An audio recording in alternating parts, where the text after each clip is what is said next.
Spoštovani zbrani, pred mikrofon vabim današnjega slavnostnega govornika, ministra za obrambo Republike Slovenije, gospoda Aleša Hojsa. Gospod minister.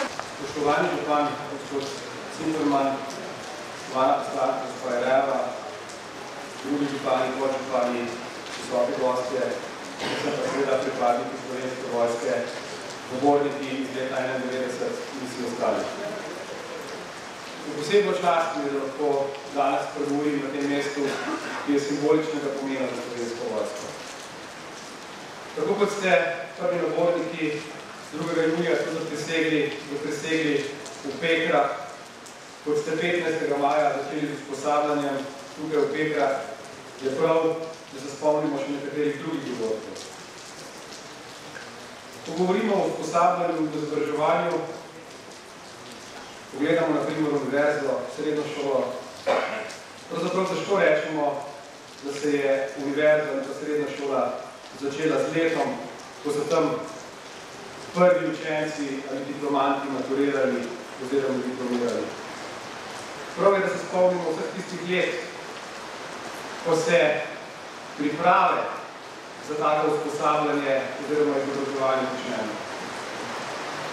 In če pogledamo leto 1991, je prav, da vemo, da je posebna skupina že konec leta 1990 dobila nalogo, da pripravi vse potrebno, tako materialno, kadrovsko, strukturno, izobraževalno, da pripravi pogoje za to, da bodo prvi naborniki lahko pričeli z usposabljanjem.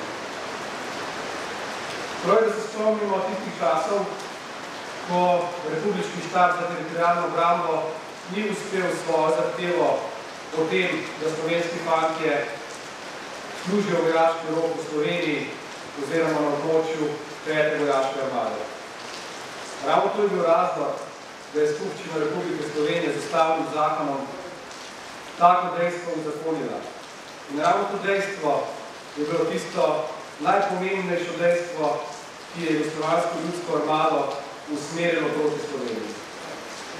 Zato, spoštovani pripadniki tega prvega usposabljanja, prvi naborniki, imate v slovenski zgodovini posebno mesto.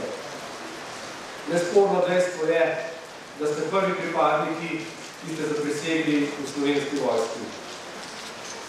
Kar nekaj polemik se je v zadnjem času pojavilo okoli dneva Slovenske vojske. Tukaj na tem mestu lahko jasno povem. 15. maj je in bo dan Slovenske vojske. Lahko pa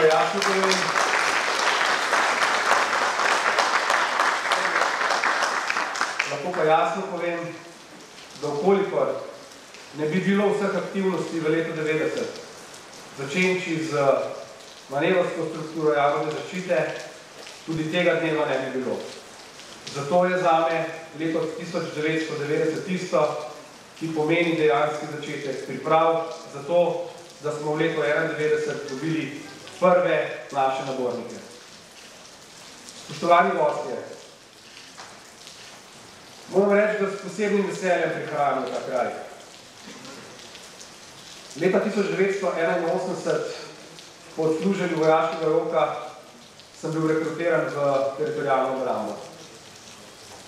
In na tem delu, v teh prostorih, seveda ne teh, tu zadaj je stala precej drugačna hiša, sem preživel mnogo vikendov, v nekaterih letih tudi kakšen teden med letom 1981 in letom 1990.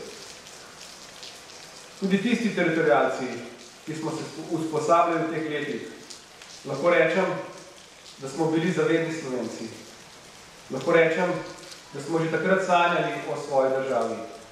In lahko vam zagotovim, da tudi brez nas, pripravnikov iz tistih let, uspeha v osamosvojitveni vojni ne bi bilo. Zato se mi zdi izjemno pomembno, da se je Ministrstvo za obrambo odločilo, da ta simbolični kraj na nek način nadgradi.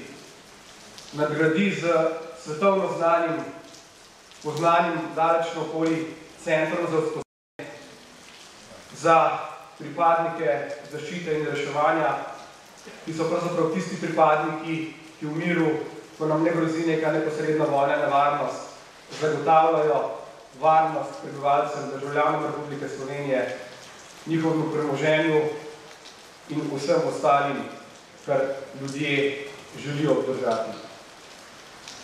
In ta center simbolično nadaljuje tiste dneve iz leta 1991, ko ste prvi pripadniki Slovenske vojske tu svečano zaprisegli.